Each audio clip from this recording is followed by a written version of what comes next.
Bună ziua! Numele meu este Loredana Badea, sunt consultant imobiliar și fac parte din echipa Remax Prestige. Astăzi ne aflăm în complexul Linda Residence, din sectorul 3 al capitalei, zona Republica.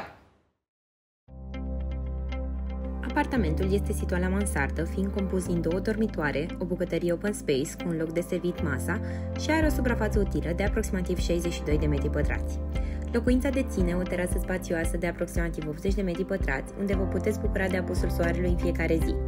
Totodată, alături de apartament se vinde o boxă la subsol și un loc de parcare suprateran. Apartamentul, ce face parte din un complex cu peste 200 de locuințe, este situat într-o zonă liniștită, supravegheată video, ideală pentru familiile cu copii. În apropiere găsim grădinițe, școli, centre comerciale și stații de transport public de suprafață, ce au legătură directă cu metroul. Vă aștept cu drag să descoperim împreună noul dumneavoastră cămin.